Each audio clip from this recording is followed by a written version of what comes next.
جی السلام علیکم. آج ہم ٹاپک کریں گے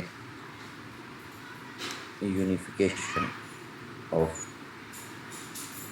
جرمنی.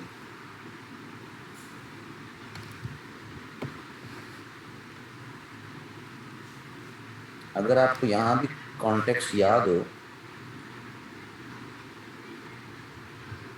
تو جرمن بیسیکلی ایک طرف تو جرمن ایریاز میں بڑی سٹیٹ جو ہے وہ پرشیا ہے. آواز آ رہی ہے جی میری؟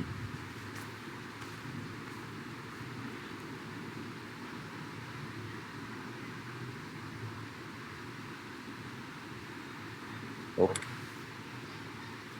ایک تو جرمن ایریاز میں بڑی سٹیٹ پرشیا ہے.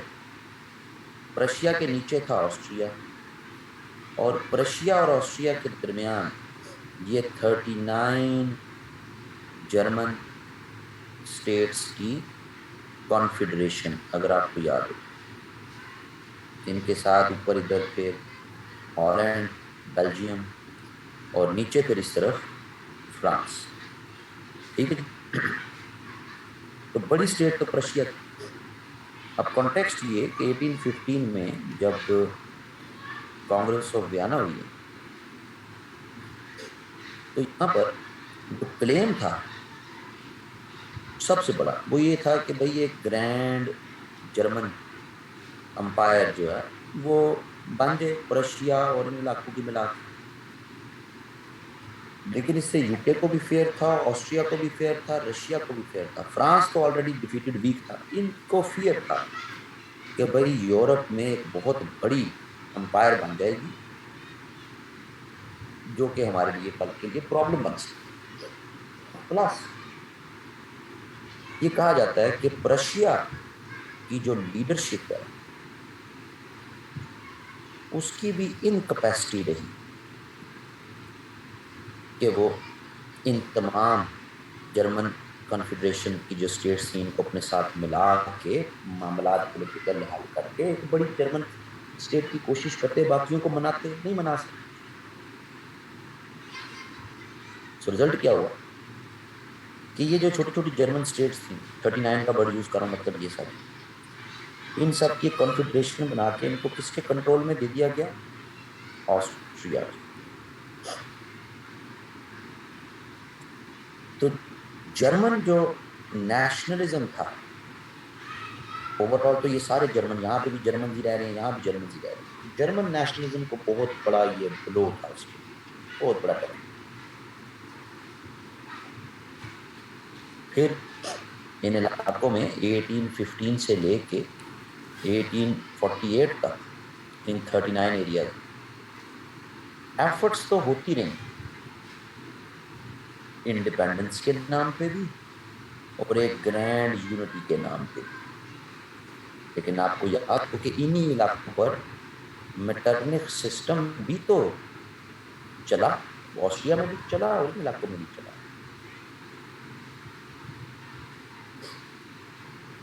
تو پولیٹیکلی تو یہ بہت بری طرح ٹریپ ہو گئے ہوئے تھے، کیونکہ پرشیا اتنا پاورفل اب نہیں تھا کہ وہ اپنی مرضی چلا سکتا، باقی یورپینز کو منا سکتا، اور آسٹریا اسٹرانگ تھا.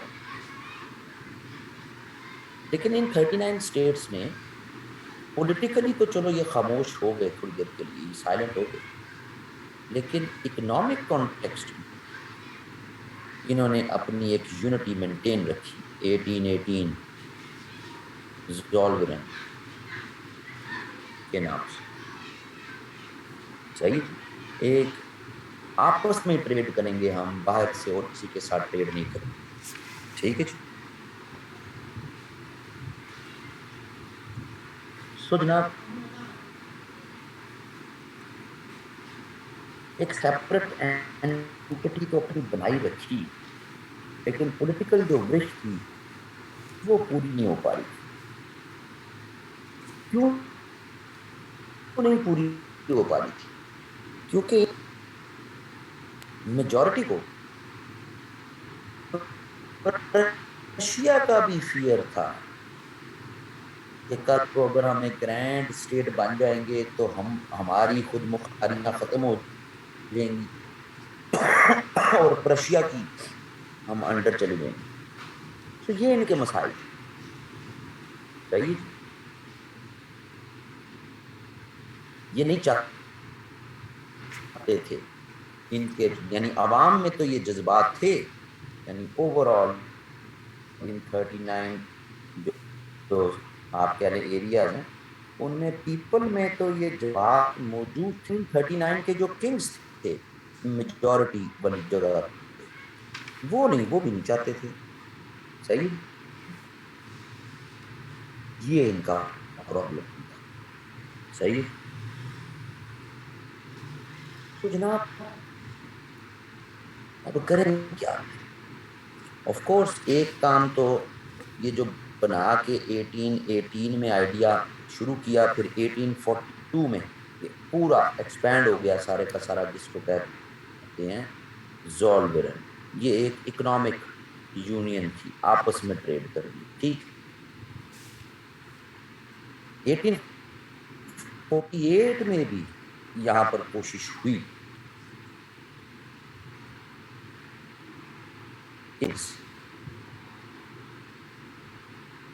انہوں نے انوائٹ کیا پرشیا کو کہ بھئی آپ اپنی لیڈرشپ میں ہم سب کو اکٹھا کر لو. لیکن پرشین کنگ اور ان 39 اسٹیٹس یہ 39 اسٹیٹس اپنی ایک لوز سی اسمبلی بنا کے نا اس کو پارلیمنٹ کا نام دے سکتے. اس کے ذریعے اس کانفیڈریشن کی ایک پارلیمنٹ تھی.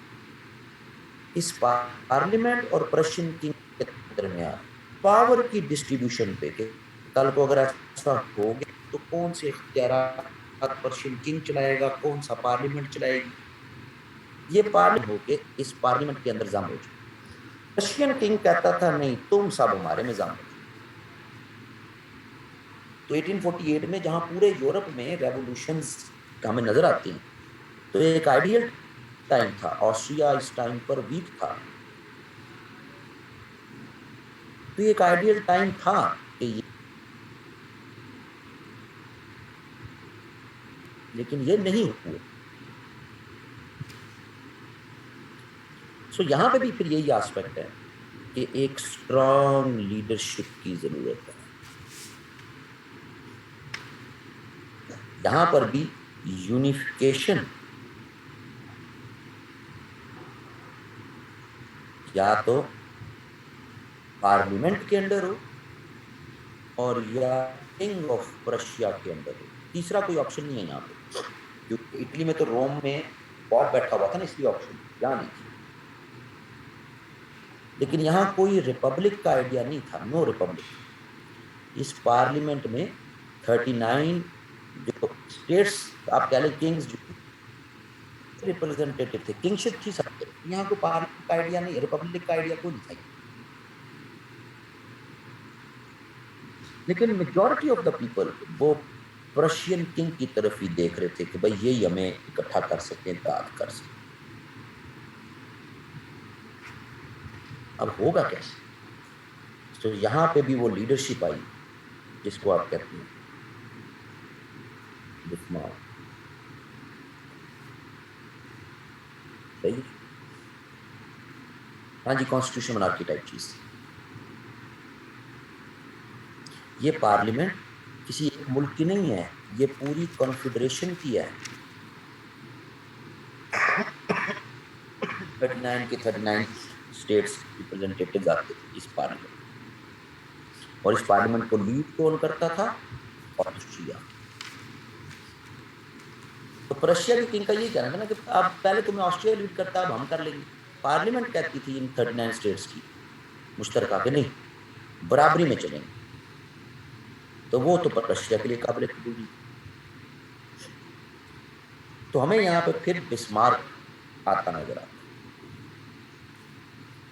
بسمارک 1862 میں چانسلر اپوائنٹ ہوا جی. اس کا پرشیا. اور آفٹر کیبور ظاہرہ کیبور 1861 میں فوت ہو گیا ہوا. آفٹر کیبور اگر یورپ کا کوئی 19ویں صدی کا بڑا ڈپلومیٹ ہے